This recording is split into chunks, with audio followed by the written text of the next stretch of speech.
You are not special, but that also doesn't mean that you have to be ordinary.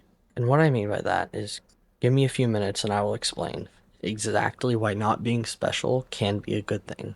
You see, there are millions of millionaires in the United States, and I think the statistic is 80% of which they are all self-made, meaning not inherited being a millionaire. They might have inherited some sort of money, but it wasn't millions.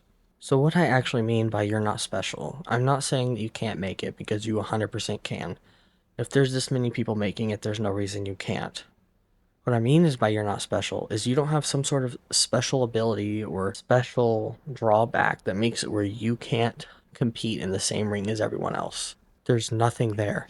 There's no special reason that you're not able to be just like the millions of other people who have reached the goals you want to reach. So no, you're not special. And once you realize that that can be a good thing, you will use it to your advantage. Because nobody's coming to save you to get you out of the life that you hate. But nobody came to save most of the people either. What's really setting you back and makes you feel special in that category of the whole world is just stacked against you is, whether you want to admit it or not, most of you, including me at one point, have victim mentality, and it absolutely kills you. You are a victim in this sense of nothing.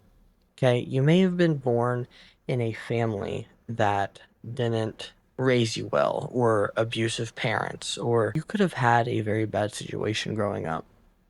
That doesn't mean you can't go work in the trades making $100,000 a year salary starting out. You have two guys, all right, two brothers.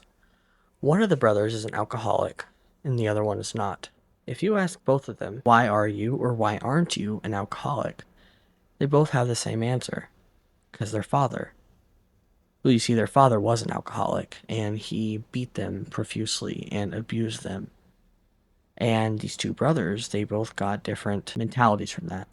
One fell into a victim mindset of everything is stacked against me and fell into alcoholism because that's all he knew. That's what he grew up with. Meanwhile, the other brother saw the pain that it caused in the years of abuse and decided that he didn't want that. Both brothers had the exact same situation. Both brothers started from the exact same place, but they both took different routes. So if there's one thing you can take from this video and that you can learn is to stop being a victim. You're not. Whenever you can realize you're not special and you're not a victim, everything feels so much better. Because then you realize nobody's going to continue victimizing you to keep you down, and there's no special reason or drawback to where you can't achieve what you want. I mean, go through every single TikTok comment section. If you see anybody who's doing well off, if you see somebody talking about someone who's well off, I should say, people hate on him because he makes money. If you see someone who's an influencer making money and someone else talking about it, they hate it. Why do you think that is? Victim. Because it is easier to sit there and say, I'm a victim, than to get up and actually make something of your life. It is easier for somebody to say, they have what I want, and that's not fair, even though they worked for it. People like to hate on rich people, and I can get it because there's a lot of really crappy ones that got their money in very crappy ways, like scamming teenagers out of thousands of dollars for a course you have no idea what you're talking about, and I'm sure you know who I'm referring to. But that's not why they hate.